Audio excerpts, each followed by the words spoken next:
Morning లేవగానే మన ఇంటి దగ్గర మన ఇంట్లో పూసే పూలు కొన్ని మొక్కలైనా ఉంటాయి కదా, ఆ పూలు మంచు పడుతుంది కదా, ఈ మంచు కురుస్తుంటాయి, చాలా ఫ్రెష్గా అనిపిస్తాయి అన్నమాట. మార్నింగ్ లేవగానే ఈ పూలు చూస్తే మనము బయట కొనుక్కొని ఎన్ని పూలు పెట్టినా కానీ దేవుడికి ఇంట్లో పూసినవి 2 అయినా పెడితే ఆ ఫీలింగే వేరుగా ఉంటుందన్నమాట. సో ఈరోజు అయితే ఇంకా మంచి మంచి రెసిపీస్తో మళ్ళీ మీ ముందుకు వచ్చేసాను, ఒక DIMKతో. So welcome back to my channel Divya vlogs. So ఈరోజు మార్నింగ్ అయితే లేవగానే బ్రేక్ఫాస్ట్కి అయితే పుదీనా పులావ్ చేస్తున్నాను. సో పుదీనా పులావ్ అందరూ రైస్తో చేస్తూ ఉంటారు కదా, నేనేం చేస్తానంటే గోధుమ రవ్వ దలియాతో చేస్తానన్నమాట. సో క్యాలరీస్ తక్కువ ఉంటాయి అండ్ మనము గోధుమ రవ్వతో ఎప్పుడు ఉప్మా చేసుకుంటూ ఉంటాం కదా, రెగ్యులర్గా చేసుకునే ఉప్మా కాకుండా ఇలాగ పుదీనా ఫ్లేవర్లో ఉంటుందన్నమాట.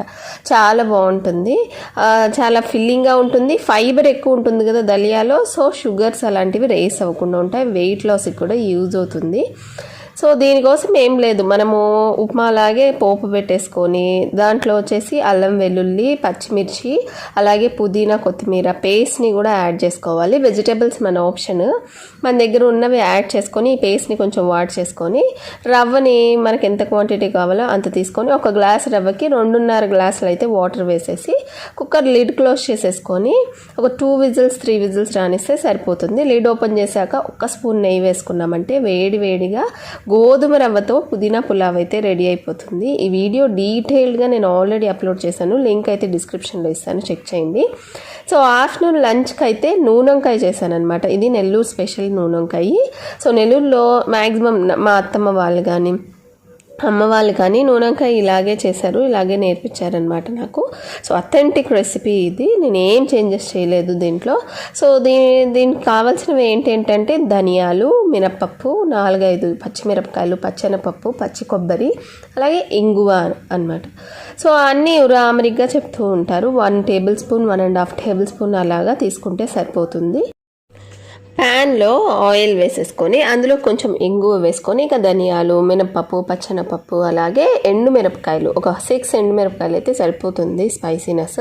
సో దాంట్లోకి ఒక 1/4 చిప్ప వచ్చేసి పచ్చి కొబ్బరి వేసేసి ఇవన్నీ కొంచెం చల్లారిన తర్వాత గ్రైండ్ చేసుకోవాలన్నమాట. ఇది మెయిన్ గ్రేవీ, నూనెంకాయకి కావాల్సిన గ్రేవీ కావాల్సిన మసాలా అనమాట ఇది.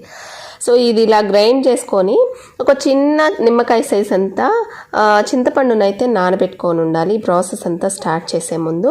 సో అలాగే ఆనియన్స్ కూడా ఒక 2 మీడియం సైజ్ ఆనియన్స్ చిన్న పీసెస్గా కట్ చేసుకొని రెడీ చేసి పెట్టుకోవాలన్నమాట. సో ఒక బౌల్లో అయితే మనం ఆల్రెడీ ప్రిపేర్ చేసుకున్న ఈ మసాలా పౌడర్ని తీసుకొని అందులోకి చింతపండు రసాన్ని పిండాల్సి ఉంటుంది. సో ఈ చింతపండు రసం పిండిన తర్వాత ఇక స్పైసెస్ యాడ్ చేసుకోవాలన్నమాట. ఉప్పు యాడ్ చేయలేదు కదా మనము, అందుకని ఉప్పు అలాగే పసుపు అలాగే కొంచెం చక్కెర ఇవి యాడ్ చేయాల్సి ఉంటుంది. సో ఇవన్నీ యాడ్ చేసుకున్న తర్వాత ఇక ఆనియన్స్ స్లైస్ చేసి పెట్టుకున్నాం కదా, ఒక 2 మీడియం సైజ్ ఆనియన్స్ చిన్న పీసెస్ అవి కూడా యాడ్ చేసేస్తే నూనెకాయకి కావాల్సిన గ్రేవీ అయితే రెడీ అయిపోయింది. సో ఇంకా దీన్ని వంకాయలో స్టఫ్ చేయాల్సి ఉంటుంది అనమాట. సో వంకాయలు అయితే 4 తీసుకున్నాను, ఎందుకంటే మా హస్బెండ్ అయితే ఇక్కడ వంకాయలు తిండు, గ్రేవీ తింటాడు కానీ వంకాయలు అంత ఇష్టంగా తినడు. సో అందుకని కొంచెం 4 వంకాయలే తీసుకున్నాను. సో నేను చూపిస్తున్న విధంగా వంకాయను అయితే 4 సైడ్లు ఇలాగా గుత్తి వంకాయలాగా మనము కట్ చేసుకోవాలన్నమాట. కట్ చేసుకొని లోపల పురుగులు ఉన్నాయో లేవో ఫస్ట్ చెక్ చేసుకోవాలి, ఎందుకంటే మనము అలాగా చెక్ చేసుకోకుండా మొత్తం కుక్ చేస్తే కర్రీ అంతా వేస్ట్ అయిపోతుంది కదా. సో అలాగా చెక్ చేసుకున్న తర్వాత దాంట్లోకి స్టఫింగ్ చేయాల్సి ఉంటుంది. ఇది ఈజీగా అయిపోవాలని నేనైతే కుక్కర్లో చేసి చూపిస్తున్నాను, విడిగా చేసుకుంటే టేస్ట్ ఇంకా చాలా బాగుంటుందన్నమాట. సో నూనె వంకాయ కదా, కొంచెం నూనె ఎక్కువగానే పడుతుందన్నమాట. 2 to 2.5 టేబుల్ స్పూన్ వరకు నూనె వేసుకొని అందులోకి పోపు పెట్టుకోవాలి. మినప్పప్పు, ఆవాలు, జీలకర్ర అలాగే పచ్చెనగపప్పు కొంచెం ఎక్కువగానే వేసుకోండి, అందులో కరివేపాకు వేసుకోవాలి. దాని తర్వాత మనం స్టఫ్ చేసి పెట్టుకున్నాం కదా వంకాయల్ని, ఆ వంకాయలని అయితే ఇందులో వేసేసుకొని ఒక 2 minutes అలాగా ఫ్రై చేసి 4 sides.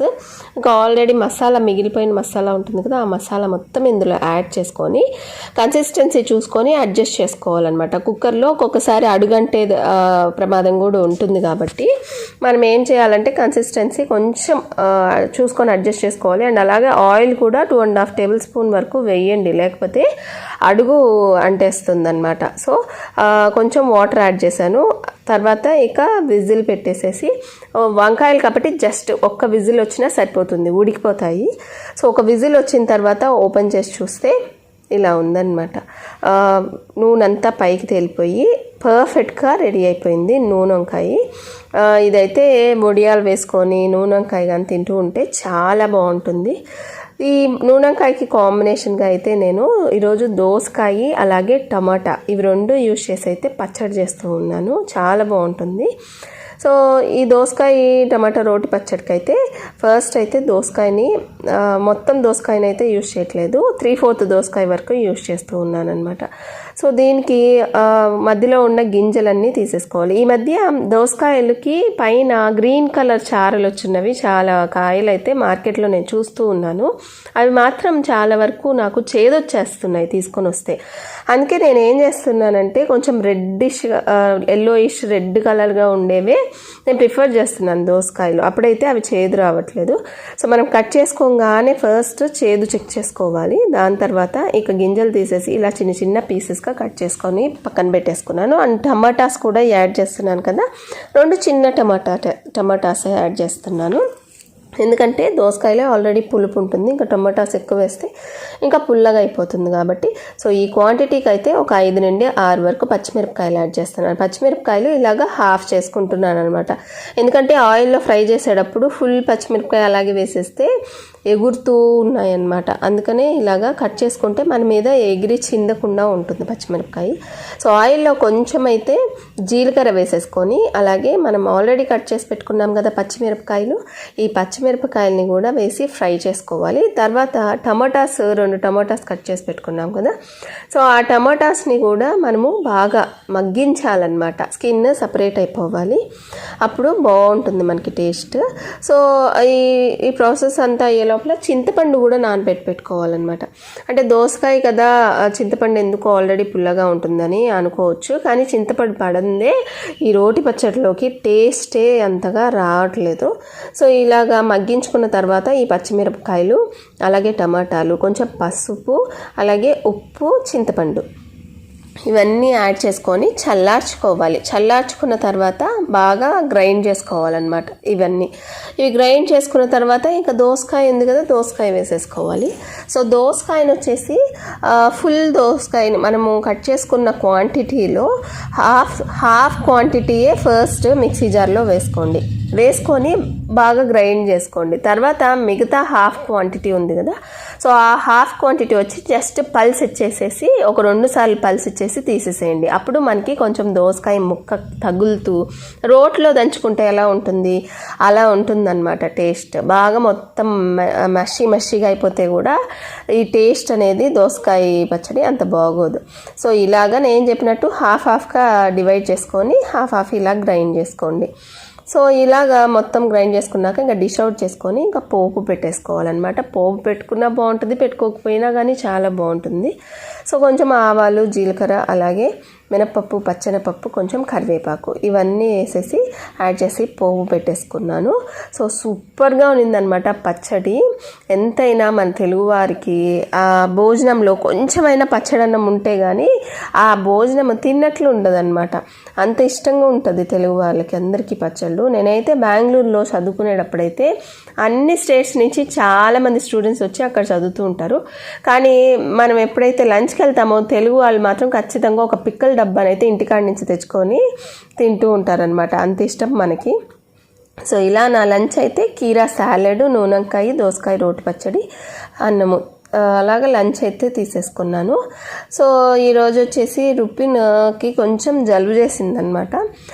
చలికాలం కదా, పిల్లలకి ఇప్పుడు కామన్గానే జలుబు చేస్తూ ఉంది. కానీ నేనైతే అల్లోపతి వాడనండి జలుబుకి మాత్రము. అల్లోపతి వాడితే నాకేమంత రిజల్ట్ అనిపించదు. ఎక్కువ హోమియోపతినే ప్రిఫర్ చేస్తూ ఉంటాను. అదైతే సైడ్ ఎఫెక్ట్స్ తక్కువ, కొంచెం బాగా రుపిన్కి అయితే క్యూర్ అవుతుంది, అందుకని హోమియోపతి పిల్స్ అయితే వేసుకుంటూ ఉన్నాడు.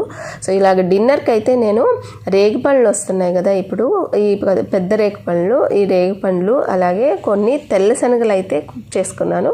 నేను 1 కప్పు బొప్పాయికాయ, 1 ఆమ్లెట్ని అయితే తీసుకున్నాను అనమాట. సో ఇలాగ ప్రోటీన్ అండ్ ఫైబర్ రిచ్గా నా డిన్నర్ని అయితే ఫినిష్ చేశాను. సో ఇదండి ఇవాళ వీడియో. మీకు కానీ నచ్చుంటే లైక్ చేయండి, షేర్ చేయండి, సబ్స్క్రైబ్ చేయండి.